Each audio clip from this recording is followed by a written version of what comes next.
tem um deste? Sou louca pelo meu. Na verdade, adoro todas as minhas coisas. Já se perguntou de onde vêm todas as coisas que compramos e para onde vão quando nos desfazemos delas? Não conseguia deixar de pensar nisso, por isso quis saber mais sobre o assunto. E os livros diziam que as coisas se deslocam ao longo de um sistema.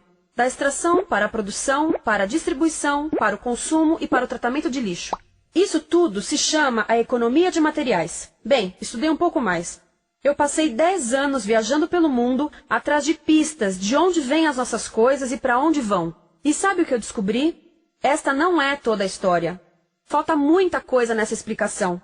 Em primeiro lugar, neste sistema parece que está tudo bem, sem problemas. Mas, na verdade, é um sistema em crise, porque trata-se de um sistema linear. E nós vivemos num planeta finito. E não se pode gerir um sistema linear num planeta finito, indefinidamente. Em todas as suas etapas, este sistema interage com o mundo real. A vida real não acontece numa página em branco. Interage com sociedades, culturas, economias, o ambiente. E durante as etapas, a vida vai se chocando contra seus limites. Limites que aqui não vemos porque o diagrama está incompleto. Então, voltemos atrás para preencher alguns espaços e ver o que falta. Uma das coisas mais importantes em falta são as pessoas. Sim, pessoas. As pessoas vivem e trabalham em todas as etapas desse sistema, onde algumas são um pouco mais importantes que outras. Algumas têm maior poder de decisão. Quem são elas? Comecemos pelo governo. Meus amigos dizem que eu devia usar um tanque para simbolizar o governo, e isso é uma realidade em muitos países, e cada vez mais também no nosso. Afinal, mais de 50% dos nossos impostos vão para os militares. Mas vou usar uma pessoa para simbolizar o governo, porque acredito nos valores e na visão de que o governo deve ser das pessoas, pelas pessoas, para as pessoas. A função do governo é olhar por nós, cuidar de nós. Esse é o seu trabalho. Depois vêm as corporações. O que leva as corporações a parecerem maiores que o governo é porque elas são maiores que o governo. Atualmente, entre as 100 maiores economias da Terra, 51 são corporações. À medida que as corporações foram crescendo, em tamanho e poder, assistimos a uma pequena mudança no governo, como se estivessem mais preocupados com o bem-estar deles do que com o nosso. Muito bem, então vejamos o que mais falta nessa imagem. Começaremos pela extração, que é uma palavra pomposa para exploração de recursos naturais, que por sua vez é uma palavra pomposa para destruir o planeta. A verdade é que cortamos as árvores, arrebentamos as montanhas para extrair os metais, consumimos toda a água e exterminamos os animais. Aqui enfrentamos o nosso primeiro limite. Estamos ficando sem recursos naturais. Estamos utilizando demasiados materiais. Sei que isto pode ser difícil de ouvir, mas é a verdade. Por isso temos que lidar com isso. Durante apenas as 3 últimas décadas, foram consumidos 33% dos recursos naturais do planeta. Desapareceram. Cortamos, minamos, perfuramos e destruímos o planeta tão depressa que estamos debilitando a capacidade do planeta para sustentar o nosso modo de vida. Aonde eu vivo, nos Estados Unidos, resta-nos menos de 4% da nossa floresta original. 40% dos cursos de água estão impróprios para o consumo. E o nosso problema não é apenas estarmos utilizando demasiados recursos, mas o fato de estarmos utilizando mais do que a nossa parte. Temos 5% da população mundial, mas usamos 30% dos recursos mundiais. Se todos consumissem ao ritmo dos Estados Unidos, precisaríamos de 3 a 5 planetas. E sabem uma coisa? Só temos um. Então, a resposta do meu país a essa limitação é simplesmente ir tomar dos outros. Este é o terceiro mundo, que alguém dirá tratar-se apenas de uma expressão para designar o local para onde foram as nossas matérias-primas. E o que é que acontece? A mesma coisa, destruição do local. 75% das zonas de pesca do planeta estão sendo exploradas ao máximo ou além da sua capacidade. Desapareceram 80% das florestas originais do planeta. Só na Amazônia perdemos 2.000 árvores por minuto, o equivalente a um campo de futebol por minuto. Então, e as pessoas que vivem aqui? Bem, de acordo com esses sujeitos, eles não são donos desses recursos, mesmo que vivam lá há gerações. Não são donos dos meios de produção, nem compram muitas coisas. Nesse sistema, quem não possui nem compra muitas coisas não tem valor. A seguir, as matérias-primas seguem para a produção, aonde utilizamos energia para misturar químicos tóxicos com recursos naturais para produzir produtos contaminados com tóxicos. Há atualmente no comércio mais de 100.000 químicos sintéticos.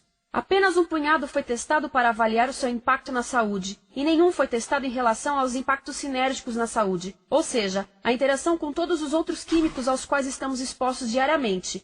Por isso, desconhecemos o impacto total deles na saúde e no ambiente. Mas sabemos uma coisa: os tóxicos entram e saem. Enquanto continuarmos a introduzi-los nos nossos sistemas de produção industrial, continuaremos a inserir esses tóxicos nos produtos que levamos para nossas casas, trabalho e escolas, e claro, para nossos corpos. Como os BFRs, ou retardantes de incêndio à base de brometo, que tornam as coisas mais resistentes ao fogo, mas são super tóxicos.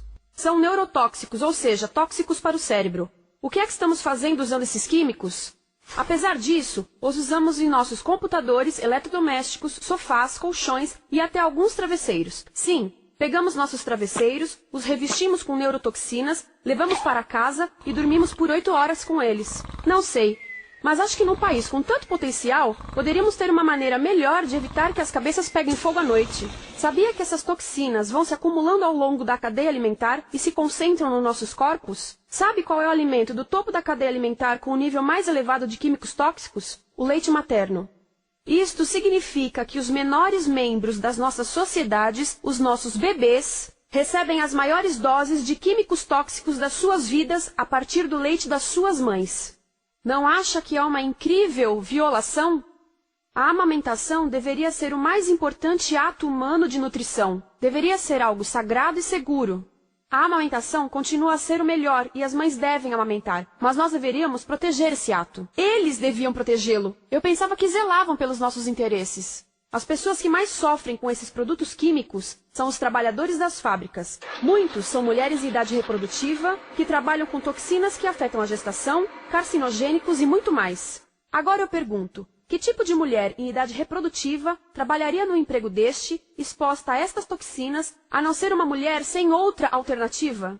Essa é uma das maravilhas desse sistema. A erosão dos ecossistemas e economias locais, aqui, garante um fluxo constante de pessoas sem alternativas. No mundo, há 200 mil pessoas por dia se deslocando de ambientes que as sustentaram ao longo de gerações para cidades, onde muitas vivem em bairros de lata, à procura de emprego, por mais tóxico que seja. Não só os recursos são desperdiçados ao longo desse sistema, mas também pessoas, comunidades inteiras são desfeitas.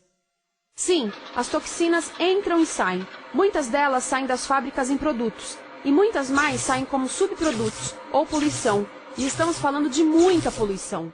Nos Estados Unidos, as indústrias admitem liberar mais de 1.800.000 quilos de químicos tóxicos por ano.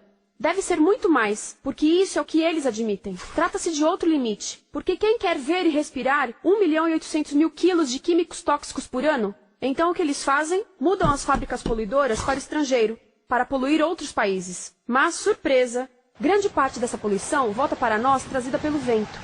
E o que acontece depois de todos os recursos naturais serem transformados em produtos? Passam por aqui, para a distribuição, o que significa vender todo o lixo contaminado com toxinas o mais rápido possível.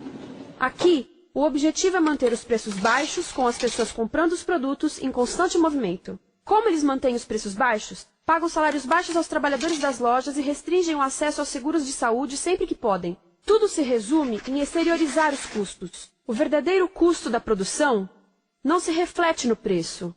Em outras palavras, não pagamos aquilo que compramos. Outro dia estive pensando nisto. Ia a caminho do trabalho e queria ouvir as notícias. Por isso entrei numa loja para comprar um rádio. Encontrei um pequeno rádio verde engraçado que custava $4,99. Na fila do caixa pensei, como $4,99 podem refletir o custo da produção e transporte desse rádio até ele chegar nas minhas mãos? O metal deve ter sido extraído na África do Sul. O petróleo provavelmente do Iraque. O plástico produzido na China e talvez montado por uma criança de 15 anos numa fábrica do México. $4,99 não paga nem o aluguel do espaço ocupado na prateleira, nem parte do salário do empregado que me atendeu, ou as viagens de navio e caminhão que o rádio fez. Foi assim que eu percebi que eu não paguei o valor do rádio. Então, quem pagou? Estas pessoas pagaram com a perda do espaço dos seus recursos naturais. Estas pagaram com a perda do ar puro, com o aumento de doenças como asma e câncer. As crianças do Congo pagaram com o seu futuro, pois 30% delas abandonam a escola para trabalhar nas minas de coltan, um metal que usamos em aparelhos eletrônicos baratos e descartáveis. Estas pessoas pagaram por não ter direito ao seguro de saúde. Ao longo desse sistema, pessoas contribuíram para que eu comprasse o rádio por $4,99. Mas essas contribuições não são registradas por nenhum contabilista. É isto que eu quero dizer com exteriorizar o verdadeiro custo de produção. E isso nos leva à seta dourada do consumo. O coração do sistema, o motor que impulsiona. É tão importante proteger esta seta que se tornou prioridade daqueles dois sujeitos.